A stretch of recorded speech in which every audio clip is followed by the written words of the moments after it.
Hoje o Brasil todo parou para uma das eleições mais complicadas e difíceis dos últimos anos.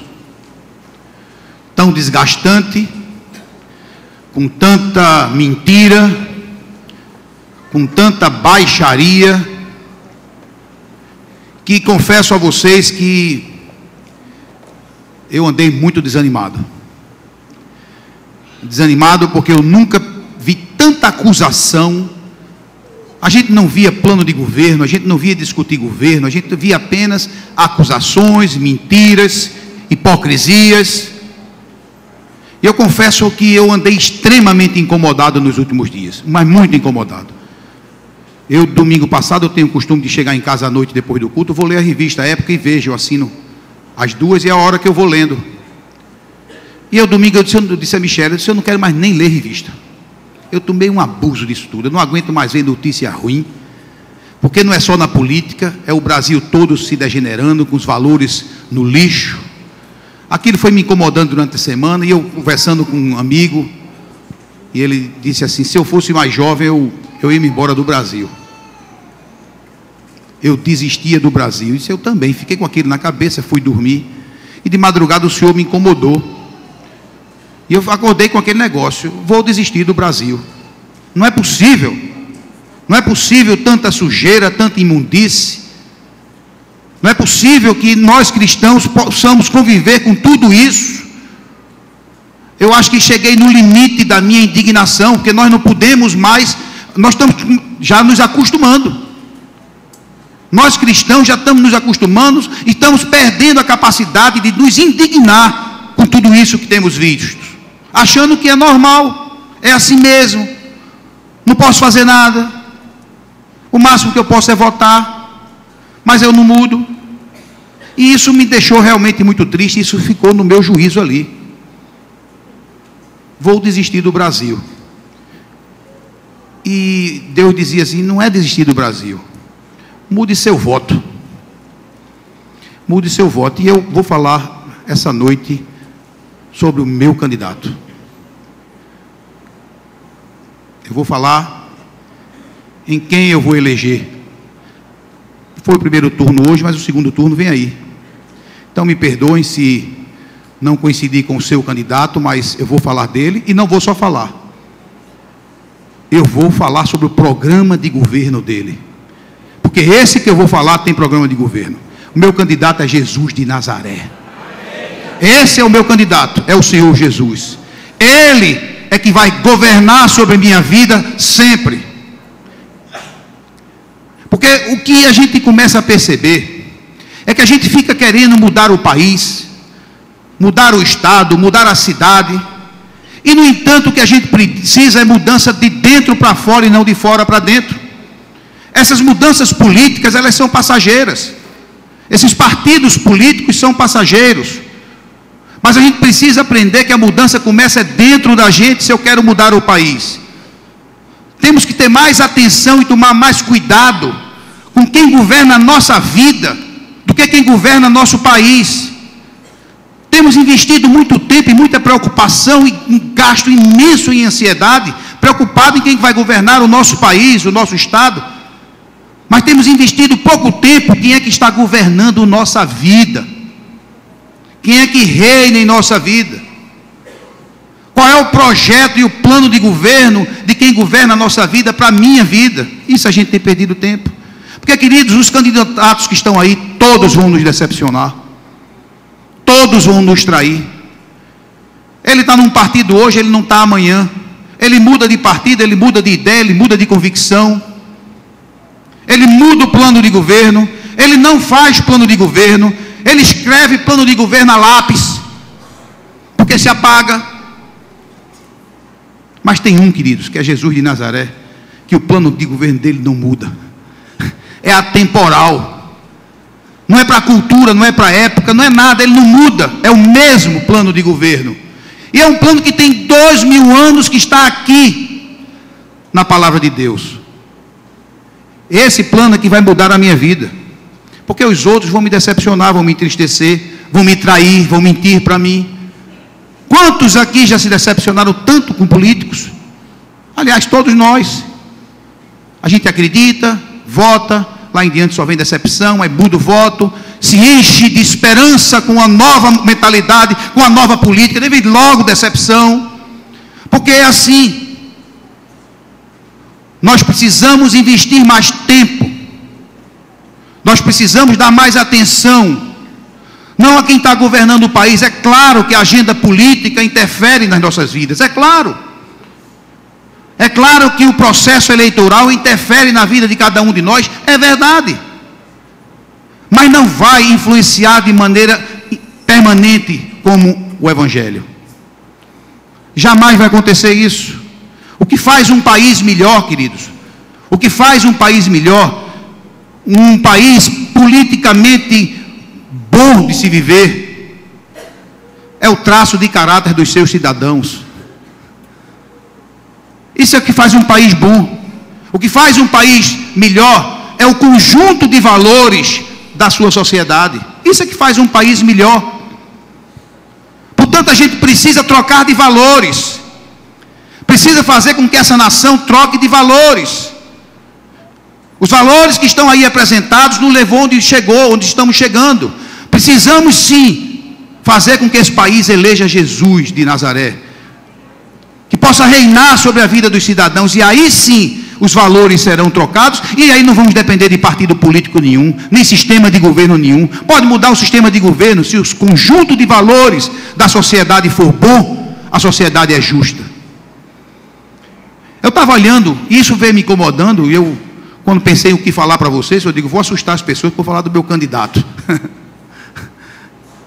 Mas eu me preocupei em olhar algumas coisas. Eu entrei no computador e pesquisei os países onde tem uma sociedade civil mais organizada. São países, eu procurei os países mais ricos, não ricos apenas na dimensão econômica, mas ricos na dimensão social, ricos na dimensão cultural, que respeita o direito do próximo, que respeita as diferenças, que respeita o idoso, respeita a criança. São países politicamente corretos. E quando a gente vai olhar esses países, a origem deles são todas elas protestantes, cristãos.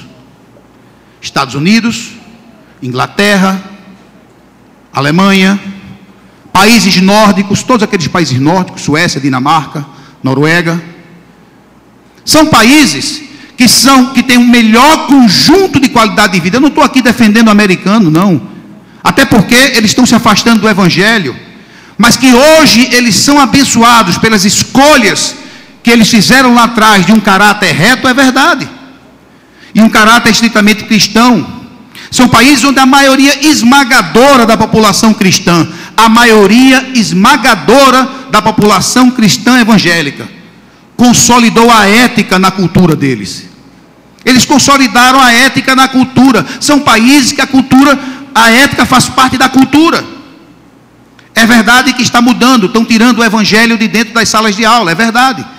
Mas hoje eles ainda colhem as bênçãos pela resposta das escolhas que eles fizeram lá atrás, quando disseram sim ao Evangelho. Não é por acaso, queridos, não é por acaso isso, que são os países onde tem melhor qualidade de vida, onde o povo é mais respeitado, onde os direitos humanos são mais valorizados, onde tem mais um poderio econômico, onde Deus tem derramado mais bênção. Não é por acaso.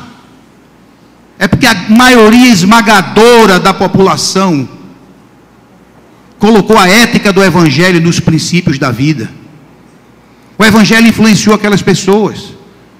Eu estava vendo esses dias, no primeiro governo de Obama, o ministro da Saúde renunciou porque deixou de pagar uma multa de $700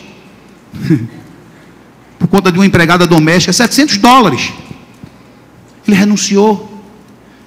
Ruim ou bom, e nós temos nossas diferenças com o governo americano, mas ainda está estampado na moeda deles. Em Deus nós confiamos. É um país onde o presidente da República se aconselha com um pastor. Existe gabinete pastoral no Senado, existe o gabinete pastoral lá na Casa Branca. Queridos, eu entendo que eles não são perfeitos, porque nós cristãos não somos perfeitos, mas que há uma evidência de aproximação maior do Evangelho, há. Então é isso, nós precisamos eleger Jesus para que possamos cada dia mais mudando as pessoas de dentro para fora. E aí pode mudar o sistema de governo. A Inglaterra é monarquia. A Inglaterra é monarquia. E os Estados Unidos é presidencialismo.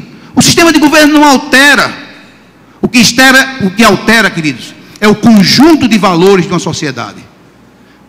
É o conjunto de valores, de princípios, traços de caráter da comunidade. Isso sim vai alterar.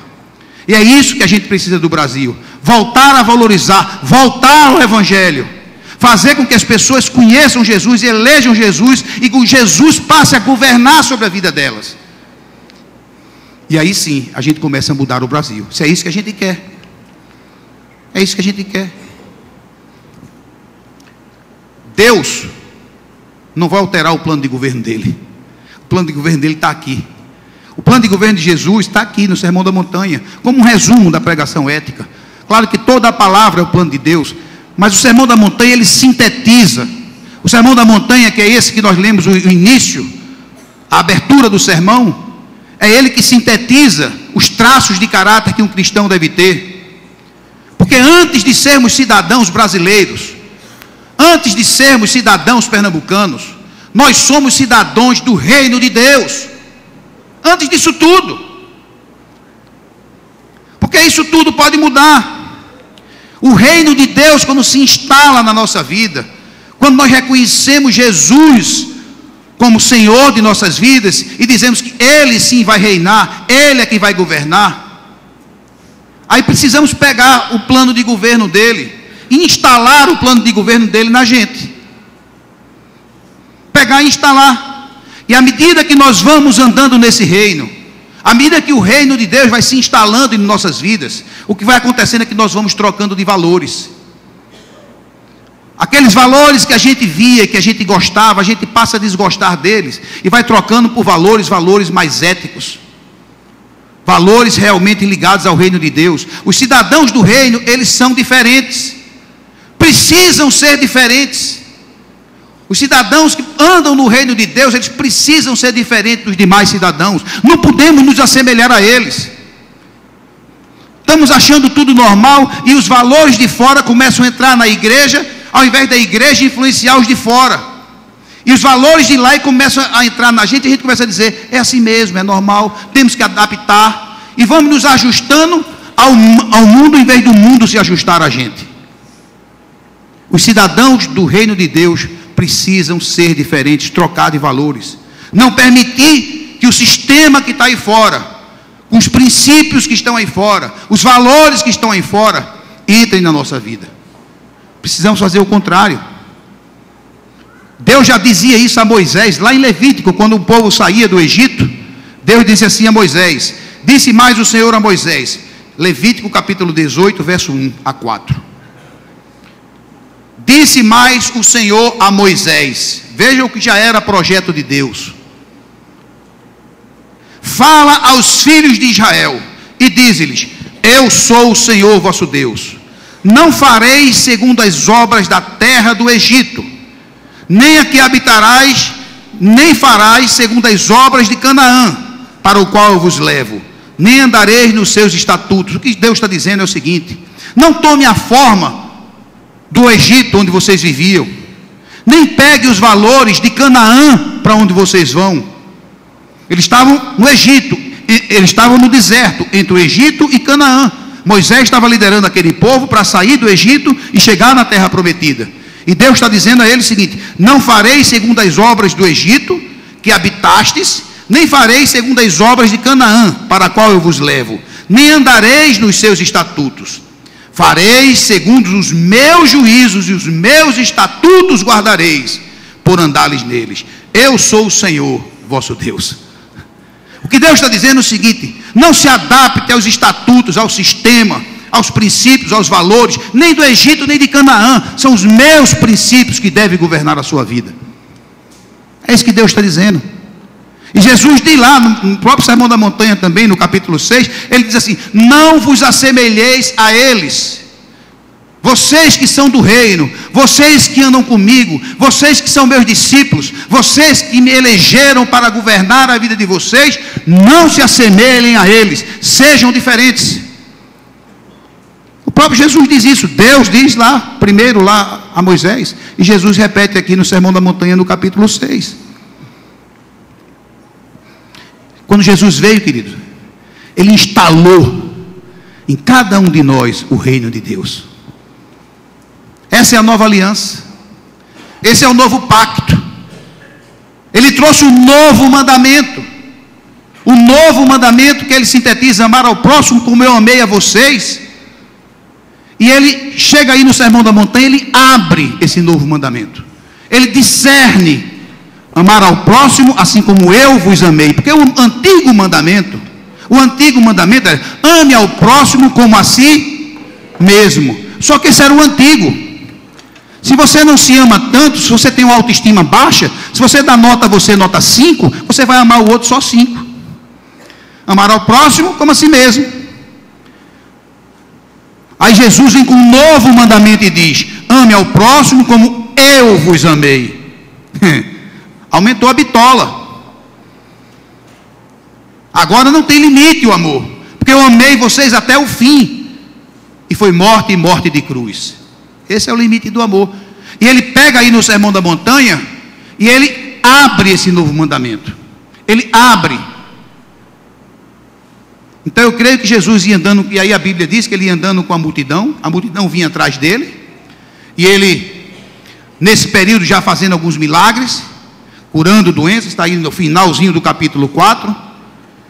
E aí Jesus vai chegando perto do mar da Galileia, num monte que bem pertinho de Cafarnaum.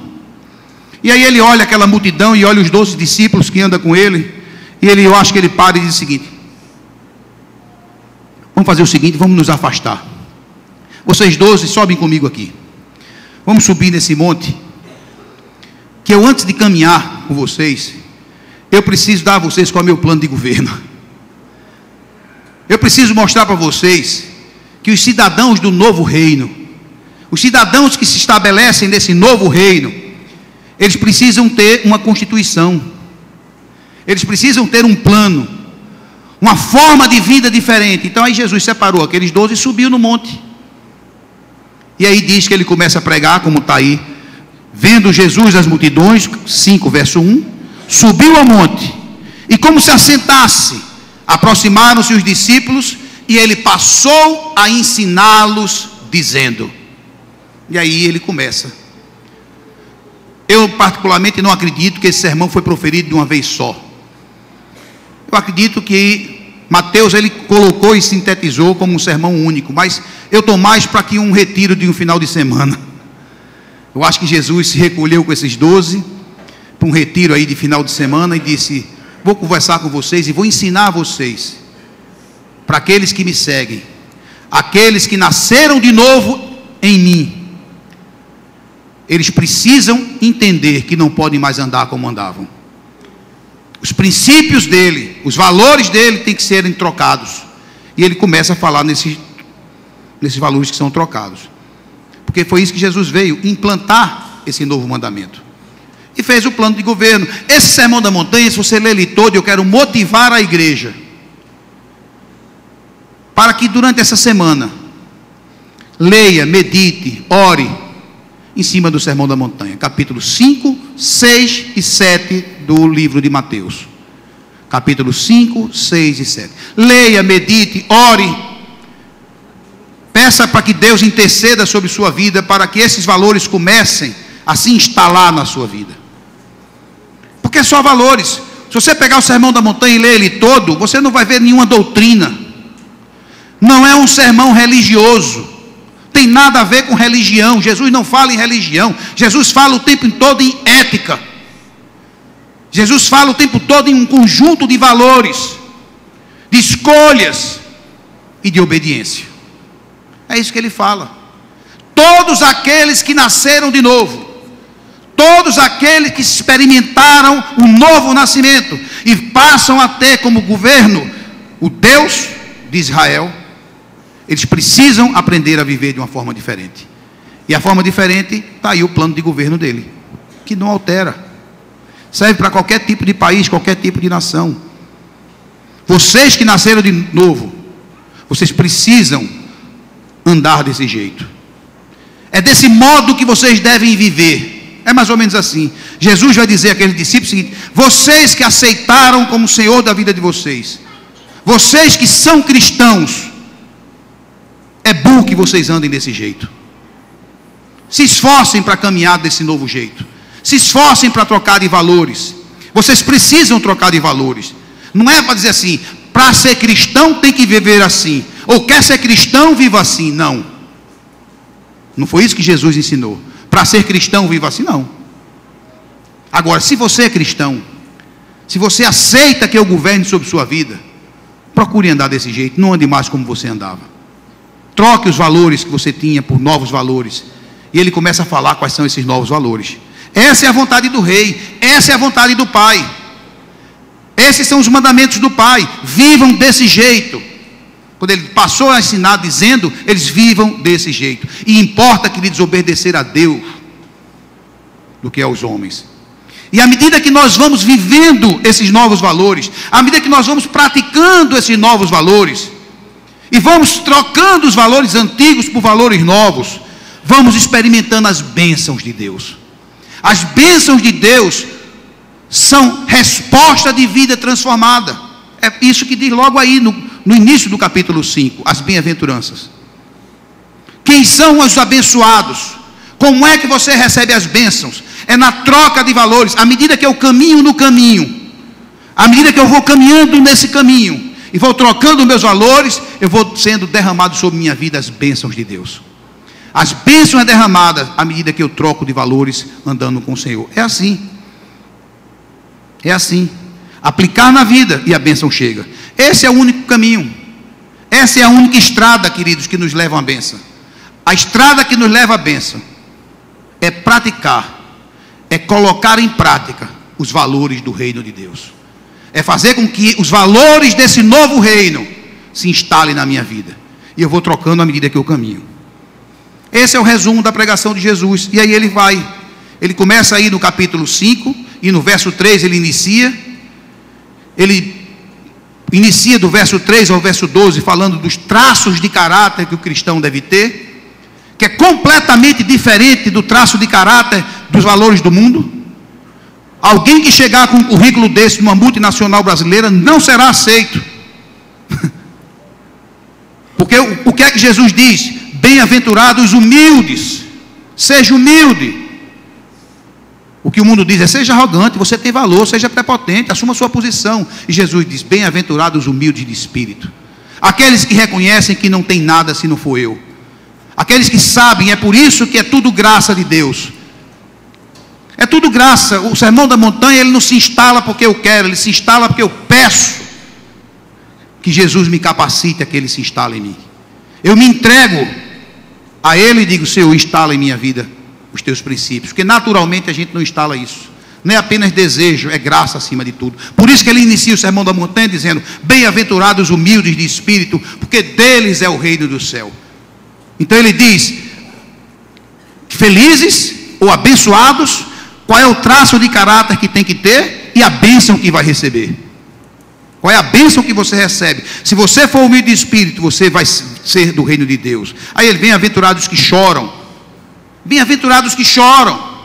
Não chore. Você é um vencedor, o vencedor não chora. Aí Jesus diz: chore, se arrependa, reconheça seus pecados, continue chorando pelo pecado do mundo, não se acomode. Aí ele vem dizendo: seja gentil, tenha fome e sede de justiça. Fome e sede de justiça. Não se conforme com o que está aí. Não permita instalar em você aquele sentimento que é assim mesmo. Não perca esta capacidade de se indignar. Não perca isso. Porque na hora que a gente perde a capacidade de se indignar, significa que esses valores estão entrando na nossa vida. Isso é fome e sede de justiça.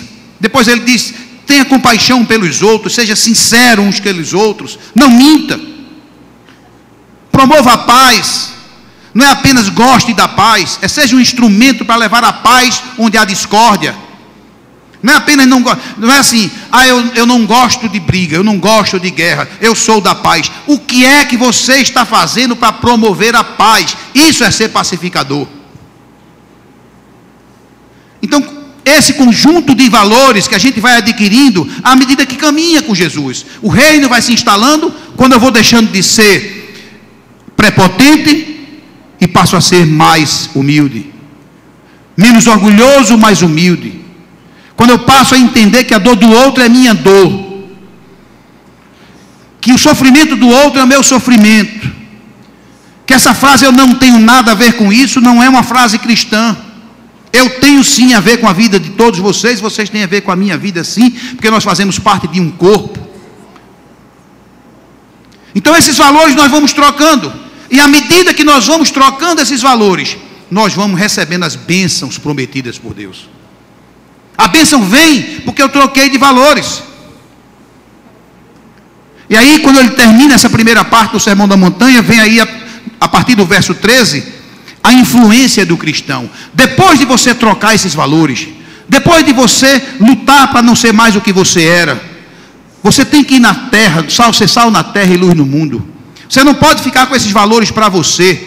Você não tem que viver com esse conjunto de valores dentro de uma igreja. Ao contrário, vá lá fora. Implante esse reino nas pessoas que estão lá fora. Seja luz na vida deles. Tire eles das trevas. Ilumine as trevas que estão no escuro. Faça brilhar a luz que eu coloquei em você, por lá fora. Seja sal, seja tempero na vida dos de fora. Dê gosto à vida das pessoas. O sistema que está aí fora está apodrecendo. E o sal vem para salgar, para retardar esse apodrecimento. Seja sal, salgue a vida das pessoas. Portanto, você que recebeu esse novo traço de caráter, vá lá fora e influencie o mundo com isso. Não se isole. Não pense que é só para você. Aí ele fala dessa influência. Depois ele vem falando, do verso 17 em diante, a justiça do cristão. Porque alguns dizem, não, a lei foi cumprida toda em Jesus, a lei acabou, não precisa mais. Não. Ao contrário, queridos. A exigência foi maior. Porque a antiga lei, porque do mesmo jeito que Jesus subiu ao monte para descer com essa nova lei, Moisés subiu ao monte e desceu com a lei. Só que a lei de Moisés era limitada. A de Jesus, ele diz, é na alma que eu quero que você mude, é por dentro que eu quero que você mude. Não precisa andar uma milha só não, ande 2, ande 3, ande 4, ande 5. Dê o sapato, dê a calça, dê o pé, dê a capa, dê a túnica. Quando lhe bater o rosto, dê a outra face. Ore pelo seu inimigo, ame seu inimigo. Esse é o novo mandamento. Então ele fala que a justiça dos cristãos tem que exceder e muito a dos escribas e fariseus. Vai além. Aí ele fala do como um cristão deve se comportar no que diz respeito à justiça. Depois ele fala da piedade do cristão, como ele deve orar, como ele deve dar esmolas, não ser hipócrita. E ele vem ensinando, tudo isso ele vai aí no Sermão da Montanha. Depois ele fala da ambição do cristão, como ele deve lidar com o dinheiro, como ele deve tratar com o dinheiro. Ele já naquela época dizia, cuidado com o dinheiro, cuidado. Jesus nunca, queridos, disse que ser rico é pecado, ou ser pobre é virtude. Nós que viemos de uma tradição católica romana, foi incutido isso. Mas Jesus nunca condenou o dinheiro. Ele condenou como usar o dinheiro. Onde está o teu tesouro? Ser rico ou ser pobre não é pecado ou virtude. Pecado ou virtude é como se é rico ou como se é pobre. É diferente. Cuidado com o dinheiro. E ele dá todas as orientações. Cuidado, o dinheiro tem que ser bênção na sua vida, para abençoar outras pessoas. Essa semana eu estava com um irmão querido, muito querido, e ele mudou de atividade, e Deus abençoou a vida dele. Nos últimos anos aí ele vem realmente prosperando financeiramente pela bênção de Deus. E nós estávamos falando de corrupção e tal, e aí ele parou e disse, Jair, meu dinheiro, o dinheiro que eu ganho, Jair, é honesto. Deus abençoe e eu ganho de forma honesta. Eu disse, amém, querido. Agora deixa eu te fazer uma pergunta. Tu também está gastando de forma honesta? Aí ele entalou. Ele estava na porta, ele voltou. Ele disse, vamos tomar um café outro dia que eu preciso conversar contigo. Deus não está preocupado só se você ganha de forma honesta seu dinheiro. Deus está preocupado se você também está gastando de forma honesta. Será que você está gastando seu dinheiro de forma honesta? Para abençoar as pessoas, a sua vida, a sua família, trazer bênção na vida das pessoas, ou não? Você sabe. Quando eu fiz essa pergunta, ele estava saindo na porta, ele parou, disse, voltou, disse, vamos marcar outro café, eu preciso conversar. Porque é nosso raciocínio, se eu ganho de forma honesta, está tudo bem. O problema não está, queridos, Deus não está preocupado no dinheiro que você coloca aqui como oferta. Porque quem tem que cuidar dele somos nós, os pastores da igreja. Você se livrou do problema. Deus está preocupado é o que ficou na sua mão, o que é que você faz com ele. Essa é a preocupação de Deus. O que você deu não é problema mais seu. O que esse dinheiro vai ser feito, não é você que vai ser julgado por Deus com ele, somos nós. Mas o Deus vai perguntar a você o que é que você fez com o seu, que ficou na sua mão. Então Jesus já orienta como lidar com isso. Depois ele vem e fala dos relacionamentos. Como nós precisamos nos relacionar, aprender a nos relacionar uns com os outros. Sem julgamento, sem imposição. Aceitar sem julgar. Olhe primeiro, querido, o cisco que está no seu olho, antes de olhar. Olhe primeiro a trave que está no seu, antes de olhar o cisco que está na do irmão. E aí ele ensina como a gente se relacionar bem uns com os outros. Porque a vida com Deus é uma vida relacional. Nós precisamos aprender a nos relacionar uns com os outros. E é uma das áreas que está mais comprometida em nossas vidas. São exatamente essas áreas relacionais. Temos tido dificuldade. E com isso, temos dificuldade de relacionar com Deus. E por essa dificuldade do nosso relacionamento com Deus estar comprometido, temos dificuldade de nos relacionar uns com os outros. Mas Jesus já orientou aqui no Sermão da Montanha. Cuide desse relacionamento. Cuide disso. Para a saúde sua. Muita gente sofrida, machucada, deprimida, decepcionada, triste porque não está sabendo conduzir os seus relacionamentos. Eu já disse assim, pessoas é que nos fazem alegres e são pessoas que nos decepcionam. Temos que aprender a conviver com essa contradição. Pessoas nos trazem felicidade, mas são pessoas que nos trazem decepção também.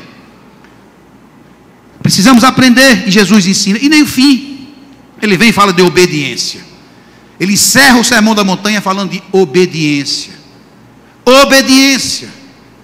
Vocês que ouviram o que eu disse, ponham em prática. Jesus, quando falou o Sermão da Montanha, e eu creio que foram alguns dias, ele conversando sobre o sermão, sobre todo esse conjunto de valores, e ele encerra, lá no finzinho do sermão, ele duas vezes ele faz, nem todo que diz Senhor, Senhor, entrará no reino dos céus, mas aquele que faz a vontade do meu Pai. Olha bem, nem todos que diz Senhor, Senhor, entrará no reino dos céus, mas aquele que faz a vontade do meu Pai. É fazer, é verbo, é atitude. Aleluia, amém, irmão? Glória a Deus. Isso não impressiona Deus. Você gosta de se expressar, aleluia, aleluia, amém, amém, não tem problema nenhum, é só uma forma de se expressar, é só um jeitão de se expressar, não tem problema nenhum. Agora, não é isso que agrada a Deus. O que agrada é, estamos fazendo a vontade de Deus, e a vontade de Deus, que ele está no plano de governo do Jesus que está aí. Você não precisa nada mais do que o Sermão da Montanha para ver uma vida intensa e plena na presença de Deus, nada mais do que isso. O Sermão da Montanha sintetiza o código de ética de Jesus. Vocês que ouviram, não adianta você falar Senhor, Senhor, mas fazer a vontade do meu Pai. Ele diz que alguns vão profetizar no nome, expelir demônio, fazer milagre, vai fazer tudo. Mas se não fizer a vontade do meu Pai, não adianta nada. Ele diz, então lhes direi explicitamente, nunca vos conheci. É fazer a vontade do Pai, querido. Quem anda no reino de Deus, quando Deus governa a nossa vida, como Jesus é rei de nossas vidas, nós temos que ter a motivação de dizer, Senhor, eu não quero mais viver desse jeito, instala em mim esses princípios, instala em mim, eu não quero mais ser assim. E vou botando para dentro esses princípios na minha vida. E aí sim eu vou mudando dentro, eu mudo a minha casa, eu mudo minha família, eu mudo o meu bairro, eu mudo minha cidade, eu mudo o meu país. Mas a mudança começa dentro de mim. A gente está querendo que o Brasil comece a mudar fora. Não vai conseguir. É tudo enganação. Esqueça, você vai ser decepcionado por quem você for votar. Todos vão lhe decepcionar. Todos vão lhe trair. Apenas um não vai lhe trair nem lhe decepcionar. É Jesus de Nazaré. É esse que a gente tem que todo dia eleger para governar na nossa vida. E a partir dessa eleição, nós dissemos: eu quero viver desse jeito, Jesus. Eu quero andar desse jeito para receber as bênçãos. Não é Dilma, não é Aécio, não é Marina, não é Paulo. É claro que essa eleição vai influenciar na vida de todos nós. É claro. Porque a agenda política nos influencia. É claro. Mas isso não vai, de hipótese nenhuma, afetar a minha alma. Porque a nossa alegria não depende das circunstâncias externas. Seja quem for que ganhe. Seja quem for, não vamos botar nossa força ali não, vamos botar nossa força no Rei dos Reis, aquele que habita em nós, aquele que quer nos transformar nossa casa, nossa família, e aí nós vamos transformando a vida das pessoas a partir de nossa mudança. Esse é Rei, esse é Senhor, esse vai exercer influência dentro de mim. Portanto, se você, seu candidato, vai perder, porque o meu deve perder, não faz mal. Isso só me motiva dia a dia. Deu cada dia mais, só me acordar elegendo um único Senhor para a minha vida. Porque esse vai afetar a minha alma. Esse vai mudar a minha natureza. Esse não vai mudar a minha casa, meu carro, meu emprego, meu dinheiro, minha aplicação. Esse não muda nada, esses que estão aí.